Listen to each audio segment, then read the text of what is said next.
Hello fellow captains and welcome to MX Gaming. I am of course Phoenix, and today I am going to go over some of the new changes within Season 11.5. First up we have the new story mission, or featured episode I should say, which is the Temporal Front. So when you look at it here, you get a weekly reward. You get this elegant jacket, some dilithium. You get a choice of operative armor, a plasma assault weapon, and then over the next couple of weeks you can get these shield and looks like another weapon. So there's that. Next, they have removed Abandoned Ship and replaced it with another ability called Threat Stance 3.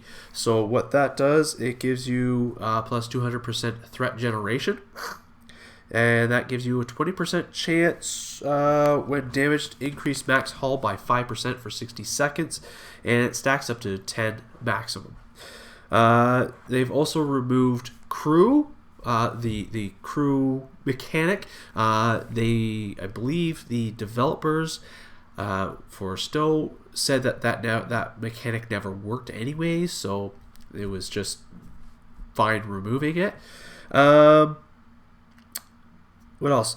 The Romulans finally got the Admiralty doffing type mission. Unfortunately, I can't show you it because I don't have, or my character is not up to level 60 where they can do the Admiralty, but you can do that. Oh yes, and something new. Oops. Is the visual slots for your ship now. So you can add whatever visual slots that you want for your ship. So you can change whatever you want. And yeah, so that's pretty neat there. Let's see here. That's right. So I'm not going to get into that. So they've added a new specialization, the strategist specialization. So it looks like they've got some pretty good things here. The counteroffensive looks pretty cool. I think I might put a couple of points in there. I got 4 points in there, so I think I might just add those points in there. And ta-da! We have the revamp of the skill system. As you can see, I've got this done, but when I was looking through here, there was a couple of engineering and science abilities that I really should have looked at and decided whether I wanted them or not. But I followed a quick outline on a Reddit post because I wanted to do the video and wanted to have this all filled out. So it was a rush, and now I have to retrain. So I am gonna have to use my free retrain skill for my main character here. So as you can see here, each section has 3 or 6 abilities in each column. So you have engineering, science, and tactical. So you got 6 in total for each one. The ones that go in a straight line are like they go from like tier 1, tier 2, tier 3, so they stack up. And then the ones that branch off, you have tier 1 and tier 2 that will stack up, and then you have another one that, you know, I guess complements those other two. So there's that. If you put a lot of points into, I think it's 25, if you put at least 25 points into one of these, you get the ultimate ability. So in this case, I have the ultimate enhancers.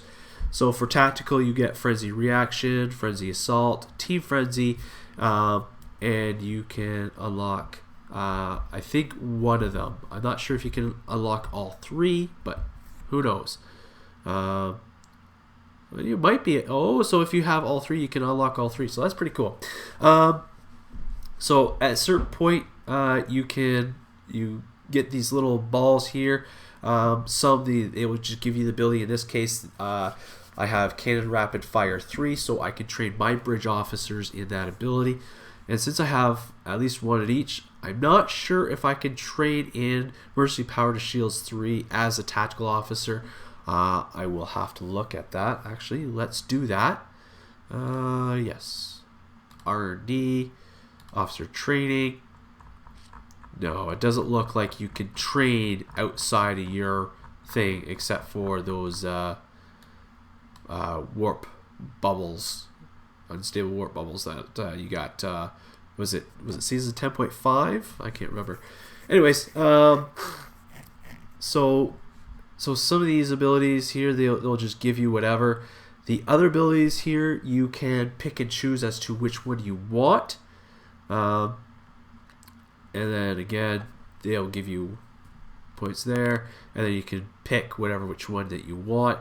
So that's pretty neat there. It tells you on the bottom here how many points you spent in each section. And the beautiful thing about the skill point is they have made it so that your space skills are one section and then your ground is another section. There's no more sharing of the points between the two, so you don't have to reduce your ground skills for your space skills.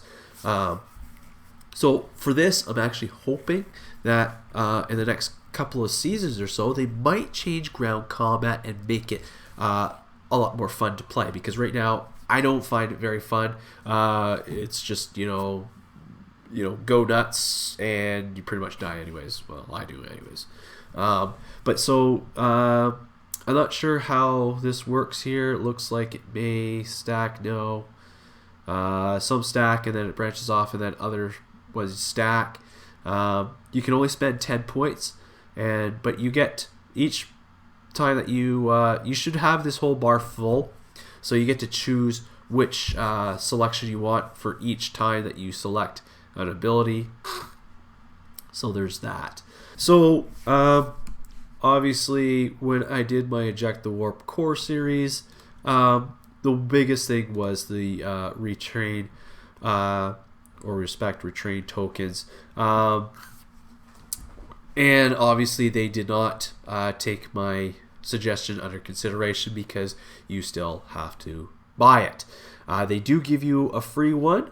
I do have one available to me, but in this case, because I made some mistakes, I'm going to have to use the retrained token, which I don't think is very fair, due to the fact that people want to change their builds because maybe something changes, a mechanic in the game changes, and people want to change their skill set, which is perfectly normal. So in Guild Wars 2 here, and I'm going to show a clip here.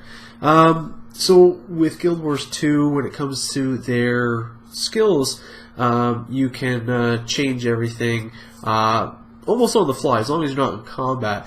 As you can see here, we are changing our specialization. And then we're changing our skills to, whatever. We're just doing quickly this. We're not actually planning it out. But because Guild Wars 2 changes its mechanics every so often, players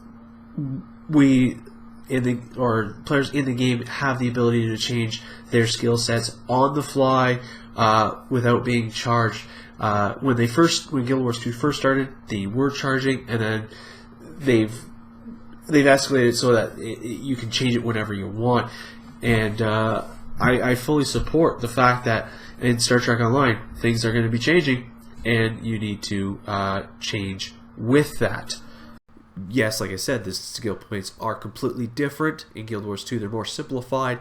But in Star Trek Online, because we have so many skill points, we should have the ability to change our skill sets at any point in time, as long as we're not in combat, and not be charged for it, because $5 is a lot of money.